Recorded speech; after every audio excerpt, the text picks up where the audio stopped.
feel the Caribbean vibe. Detroit bass players from Chicago, bass players from Illinois, Houston bass players from all over the world. Welcome to the basement. That's Bassmint. And thank you for that. And tell us names, sir. Steve Teufel. Teufel, welcome to the basement, man. Thank you. Happy to be here. I can't wait to interview this. I'm going to call him a legend already because of his solid body of work. But before we get to that, let's start introducing the squad, the panel, everybody that comes to the basement. I cannot help but thank them for coming, and I have to introduce every single last one of them, starting with this guy right here. What's your name? Joseph Veloz, Sandburg, California, JJ5. Okay, awesome.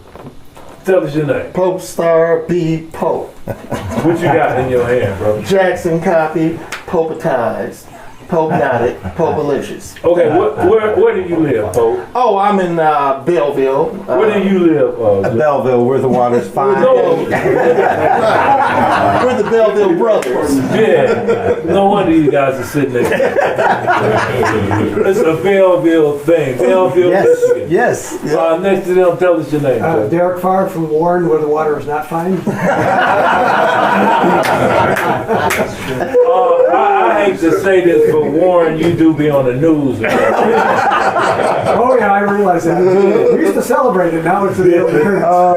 Hey, I ain't gonna tell you where I'm from. How about that? Next, tell us your name, sir. Parker Pine. Oh yeah. Okay, where you from, bro? Waterford. Yeah. And what is that you got? Oh yeah. Multi-scale that I made. Man, Parker, you gotta come back and let me interview you again and talk about your base building business. Or is that okay? I wouldn't go that far yet. It's not quite a business. It's got to make money to be a business. Okay. Well, we can help, I think. We can help get at least one client. Right. Next to him, tell us your name, sir. Chris Snyder. Cool. Chris Snyder, and what is that? Well, let me get your whole face. I just had your lips. All I have was your lips, bro. Okay, and what is that you got in your hands? This is my first bass. My folks bought it for me when I was in high school. It was a no-name P-bass copy, but Sean May did some magic on it, rebuilt, replaced the neck and all the important bits. Sean May, another bass builder. Yes, sir. So now we got, because of the seating arrangement, we got some other bass players behind me. That's me. My face is built for radio. So that's why I don't get on here much. But Cynthia, I see you. Hey. Somebody else behind you. Titus. And next to you, we got two. Before I get to back there, next to Cynthia, we got two up and coming bass players. Tell us y'all names, please. What's your real name? Christian and who else? Christopher. Chris and Chris. And next to Chris and Chris is, tell us your name, sir. Leo Deshawn. I'm from right here in Detroit. All right. And behind the whole crew, the guy zipping up his pants. Tell us your name, Step up, Rob. They want to know who you are. Rob Taylor, one of Detroit's finest, in my opinion, he's one of Detroit's finest. He knows a lot about bass. Guaranteed, because he sent me stuff about some of the finest bass players on the planet.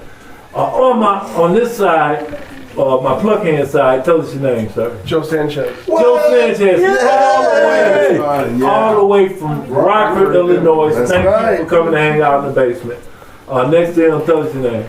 Robert Lopaka Luckett out of Southgate. Southgate, what is that you got in your hand? It's a Squire Jazz Bass Standard. Oh, I forgot to ask you, Joe, what is that? Oh, the Sire Marcus Miller F10. That's a beautiful bass. Yes, sir. Yes. As well as the rest of them. And next to Robert Lopaka, tell us who you are, sir. Tony G. Copeland out of Houston, Texas, by way of Portsmouth, Virginia. He came all the way from Houston just to hang out with us. What does the Can G we give him a stand hand too? For Tony and for Joe. They came all the way from the other states to hang out with us. Yep. That G, what does that stand for? Guitar.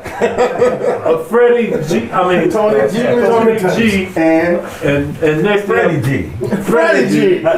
where you reside? Detroit, and I have it's called D-Bass, Deer Bass, German, made by Michael Deering. Okay, awesome. Detroit-based legend, by the way. Float on. My name is Ivan, and I'm a Cancer.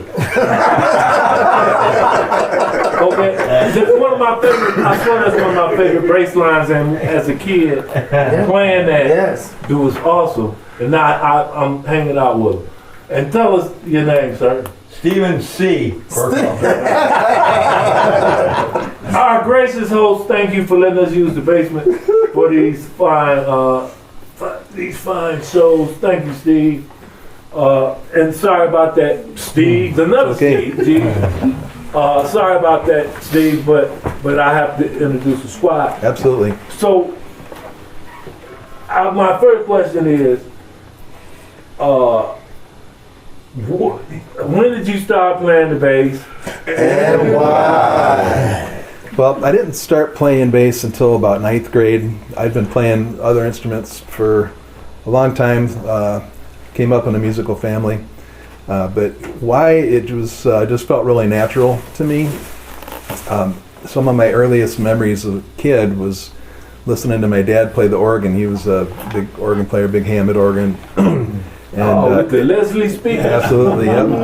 And it always amazed me watching him playing the bass notes with his left foot there. And I used to sit down by that Leslie because the bass speaker was in the bottom, aiming down. I'd put my ear up by that thing and listen so I could listen to the bass better. And even our console stereo that we had when I was a kid, it had the bass speakers on the side. So the same thing, I'd be down there listening. And so I started playing violin. I don't know how long of an answer you can do here, but I started playing violin in 4th grade. That's when my elementary school started to allow kids to take classes. And my brother started teaching me guitar about that same time. So junior high, got into junior high band. My buddy of mine that I was in that junior high band with, his church lent him a P bass to take home for the weekend. So of course, I went over to his house and we were playing with it.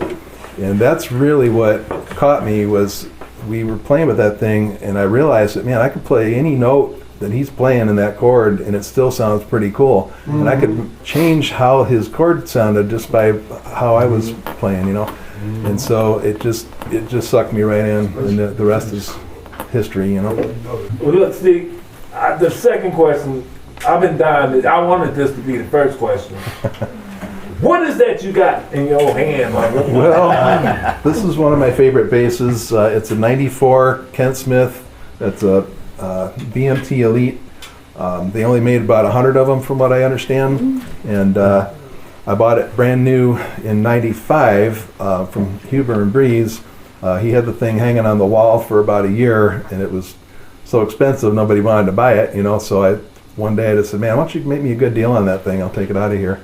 And so he sold it to me, and it's kind of been my number one up until a couple of years ago. And I sort of semi-retired it, and I've been playing a Sadowski bass and a Fender 5-string P bass mostly.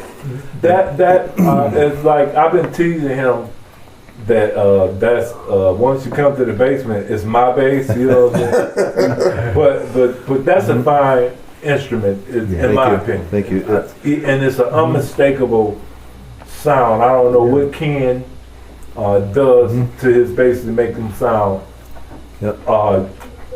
extremely unique. Every bass has its own sound, but I'm just saying Ken Smith is a weirdo sounding bass. Yeah, it's pretty recognizable. Yeah. So speaking of basses, you said it's your second favorite now. How many basses do you have? Oh, let's see. If I can I ask. got this one. I got a Sadowski Metroline 5-string. Got a, let's see, I mentioned the 5-string Fender P bass. Then I've got a Bluesman Vintage P. I'm actually got an artist endorsement with Bluesman Vintage out of Nashville. And that's kind of a long story there, but that's a real nice 4-string P bass. I got flats on that one, and I've got a Frankenstein fretless, and let's see, I think there's probably a couple others in there somewhere. A big Takamine acoustic bass guitar, and then I've got a 53K upright bass. That was funny. Did you say cockamamie or Takamine. Like I hadn't heard cockamamie in a long time. And he didn't even say that. Yeah, right. But you heard it. Yeah. Who are some of your favorite bass players? Well, right now, growing up, or inspires, well, Mount Rushmore, whatever. Yeah, early influences. I was listening to stuff like, Led Zeppelin and Black Sabbath. My brother was into that stuff. He was a little bit older than me. And then I got turned on to Rush, Geddy Lee, The Who, John Entwistle, of course. Yes, Chris Squire. Those guys were kind of my big early influences. It wasn't until a little bit later that I started to learn about guys like Marcus Miller and even Victor Wooten, Stanley Clark, of course. I knew about him a little bit in high school, but Jocko, all those guys. But I wouldn't say that they were direct influences on me. I really appreciate them and respect them, but I don't think that they affect the way I play as much as those earlier influences did. Yeah, and you didn't mention one of Detroit's, James Jamerson. I think of course a lot of them didn't know who he was until later on in life, but he was kind of an influence if you listen to Motown at all. Yeah. So with James Jamerson, again, it was a little bit later in life that I really discovered him, because when I was hearing Motown as a kid, it was like on AM radio or something like that. It just didn't really reach out to me like that. And later on in life as a bass player, I started to realize, man, listen to this stuff, this guy. And same thing actually with the Beatles. I was a Beatles fan for a long time before I discovered what a genius Paul McCartney was, The most melodic, one of the most melodic dudes on the bass, in my opinion. Yeah, I always just heard him as the kind of the roller coaster bass lines and thought it was cool, but I didn't really understand the genius behind it. Until you had started playing them, right? Yeah, till a little bit later, yeah.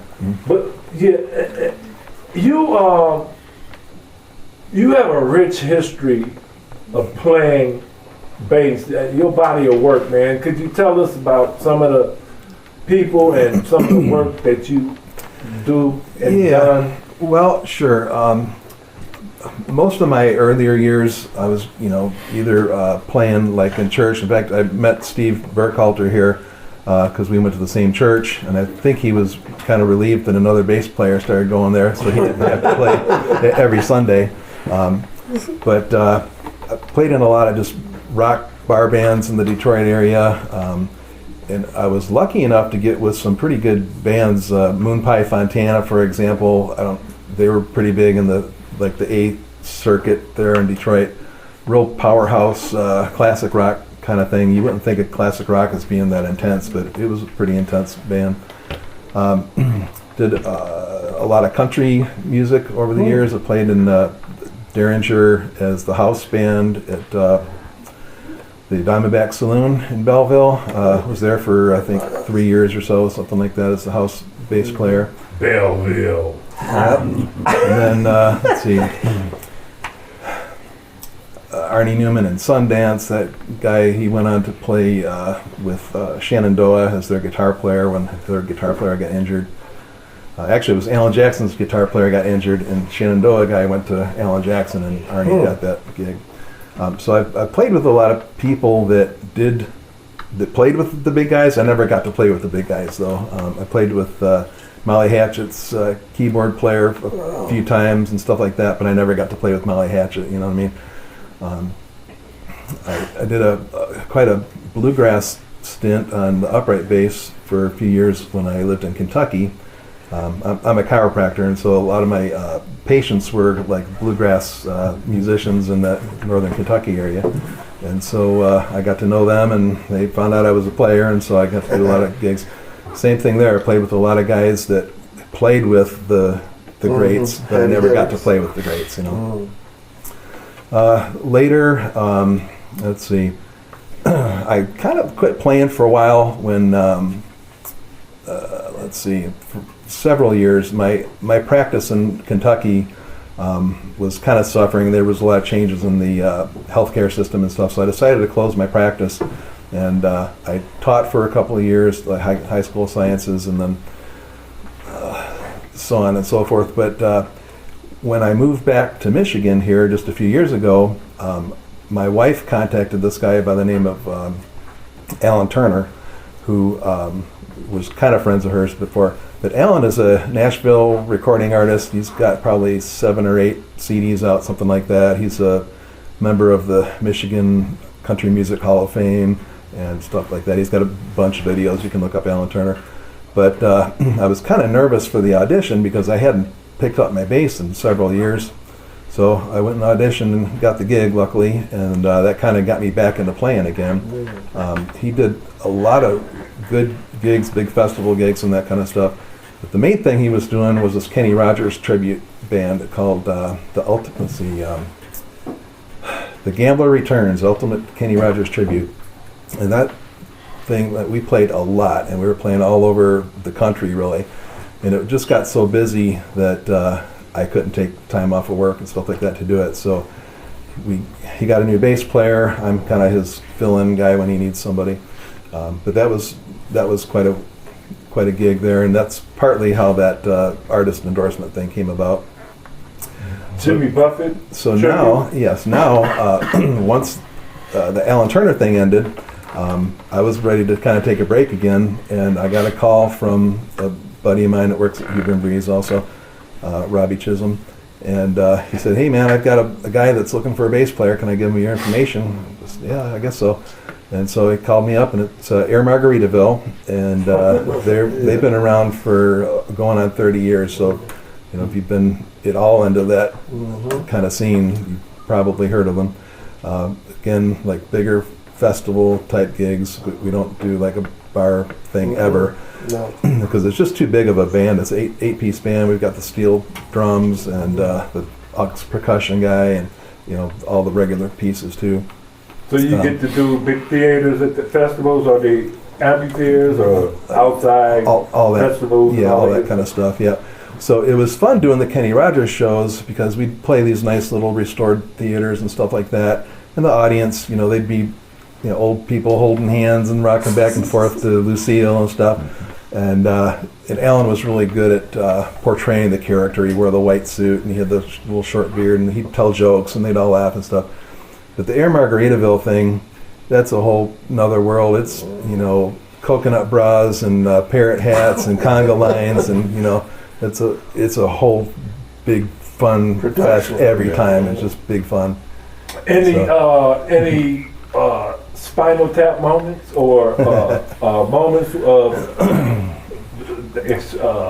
some mishaps or fun that happened on the stage or in the audience? Plenty of those, but one that comes to mind, I was playing in a little bar in Warren, TJ's or something like that, I think it was called, and band was called Catch 22, and just playing classic rock stuff. Back then I guess it was rock, but the keyboard player used to have the little light controller thing up on top of one of his keyboards, and he would control the lights while he was playing and change them. Well, the end of the night, my bass is sitting on that stand right in front of his keyboards there, and somehow or another he pushes the light controller off, and the thing swung down because of the cables in it like a pendulum, and smacked right into the front of my BC Rich bass. It pushed the pot right inside of the bass. It caved in the wood on the front. So they were mounted to the wood like this. And so he's still alive, but that was kind of a big deal then for me. And I took it to Tom Pellerito, I think it was. Yeah. He fixed it up, and he couldn't do the original color because it was a translucent emerald green kind of thing. So he painted it red for me, and I wound up selling it later. But that was probably one of my most traumatic onstage events. Yeah, that's awesome. Now you know, I became a fan once you were here in the previous basement. Mm-hmm. I don't know if it's the last one here. And Steve talked about you, and I'm like, Steve and Steve. And I was like, come on back, let me interview you. And I became a fan, and you got this beautiful picture of you looking like I know what picture you're talking about. I can't. I can't articulate what I try to say, but it's a beautiful picture with the long hair and everything. I'm like, he was like a rock Santa Claus. I mean, Santa Claus, the musician version. You know what I'm saying? And does that help him to keep the beard? Does that help your persona or anything? It's like the Hercules thing. If I cut it off, I can't play anymore. No, I do Santa Claus gigs on the side, you know, like I do the Bad X Parade and stuff like that. And so I have to keep it kind of long enough for that. But, you know, my daughter loves it. She'd kill me if I cut it. And the same thing with my hair. My wife met me because of my hair, so. Right, and the kids got it. If you go out in public, the toddlers They love you. gotta They love you. Yeah. You know they do. I Here's think my list. I think that's awesome. Look, man, I ain't want to keep you. I just wanted to share your story and everything. But does anybody else in the panel have any questions for this fine bass player? I do. I noticed we have similar influences, but the influences you listed play 4-string, and you happen to play Right. 5-string. I'm just kind of curious what drew you to 5. Yeah, well, that's a good point. One of the influences that I didn't mention is a guy by the name of Jimmy Johnson, and he played with Alan Holdsworth, and yeah, he's a great guy. BB in the phone.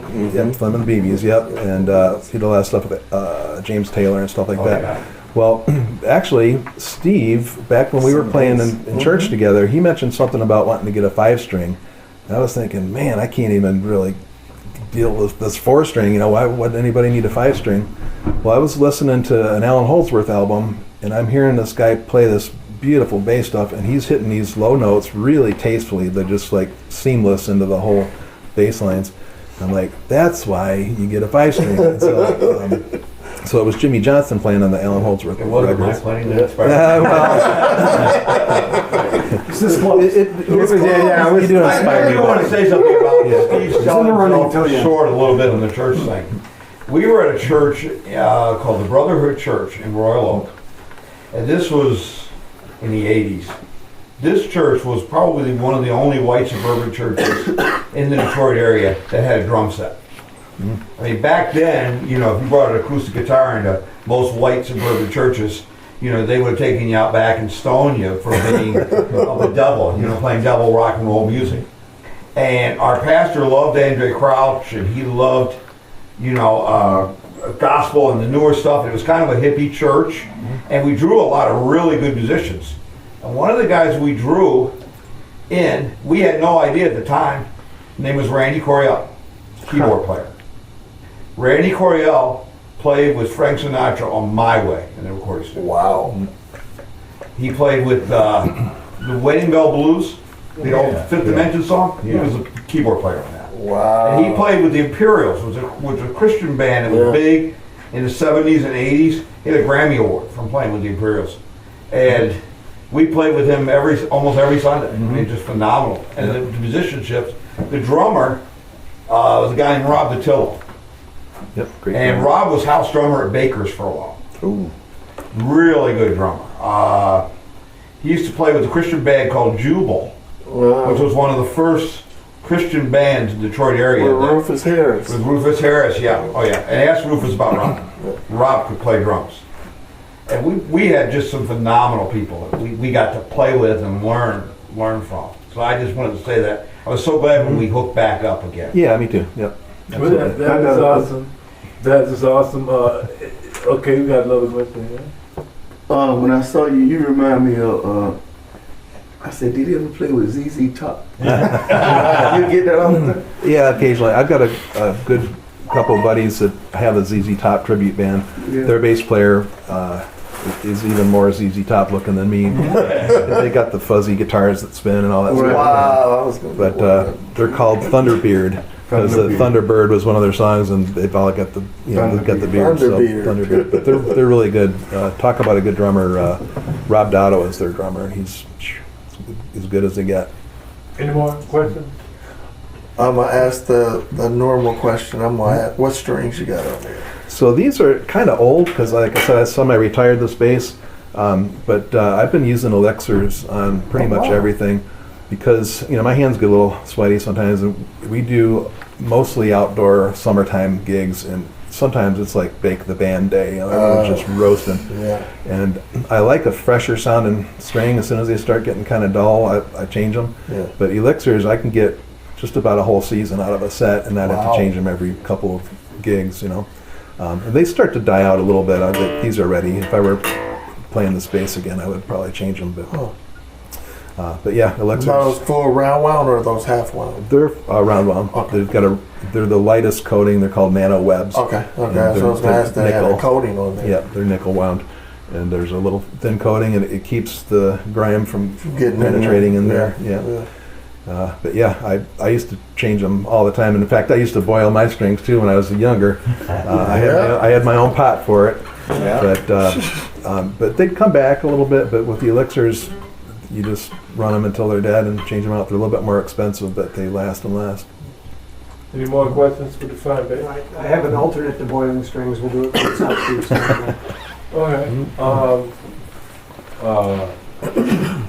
So look, I ain't want to keep you, man, but I did want to know what's next for you, Steve. What you got going on? Well, I'm really enjoying this Air Margaritaville thing. It's just so much fun. I do play with another trio that doesn't play nearly as often. They're called Blue Ice, and a little bit more local stuff, acoustic-y, percussion guy, rhythm guitar, and me. And we all sing oldies and some doo-wop kind of stuff, and that's a lot of fun. I don't really have my sights set on anything, big, except for maybe reviving my duo that I used to do with my wife. I play acoustic guitar and sing, and she plays the cajon and sings harmonies with me. So you play multiple instruments as well? Yeah. Multi-instrumental. If we wanted to keep up with you and follow you, do you have any social media and all that good stuff? Yeah, my main social media page is just my name, Steve Teufel, Teufel. I do have a Dr. Steve music page that we try and keep updated, but I don't do enough different stuff to, put a lot of time into that. The Dr. Steve thing, by the way, it kind of was an accident. I was playing in a trio with a guy in northern Kentucky, and we played a lot of these little German beer hall type places. And he would always introduce me as Dr. Steve. And there was in this one hall, they had these family style tables, so all the people were just sitting at the tables together, and they had the 1 liter beers, And so he goes, Dr. Steve on bass, and this whole group of these college-aged men grabbed their beers and went, Dr. Steve, and slammed their mugs together. And that actually happened 2 or 3 times, just like that. And so it kind of stuck with Dr. Steve. And so when And the chiropractor, you are a doctor, so Dr. Steve makes sense to me. Yeah, and then somebody made me a sign that said Dr. Steve on it, so it just kind of stuck. And so the Dr. Steve music is what I use. Okay, well, we can check that out. Yeah. Look at some work. And you got the Facebook. What else? Pretty much Facebook. That's about it. No Instagram or TikTok. No, not for really. The new people. Nothing that I use. Snapchat. No, I think there is a Moon Pie Fontana. MySpace. I had a MySpace at one time. I think there's a Moon Pie Way Fontana, back. I'm on by. Moon Pie Fontana video Troglodytes. on YouTube. If you look up Moon Pie Fontana, I think there's one video of me singing and playing Little Wing with the trio in a corner in a bar. That's awesome. That's about it. So that's about it. No YouTube channel. No. My day is pretty busy with treating patients. My home life, I've got a 12-year-old daughter that means everything to me, and I spend as much time with her as I can. So I haven't really invested time into the music side of it. I love what I do. I play enough for my liking, and so I haven't really tried to grow that side of it too much. Is there anything that you would like to say in closing? Well, yeah, I am so honored to be here. The fact that you asked me to do this, and Steve, thanks for kind of prompting him to do that, I think. But just to be in the company with guys like you, man, I can't play the stuff that you guys play. You know, Steve used to be like this great slapper, still is, and I can never do that kind of stuff.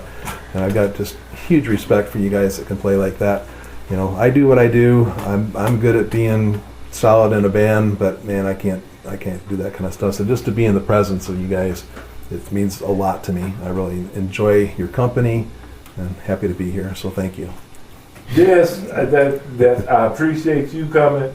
I'm honored for you to be on the show, man. I think your body of work is solid. I think your pocket is solid. Yeah. And I'm gonna go watch that video, the YouTube video, after we done. So based on all of that, Steve, could you just play us out, brother, before we release? Sure, yeah. I'm going to play a little part of one of my favorite McCartney bass lines here. Probably you can recognize it.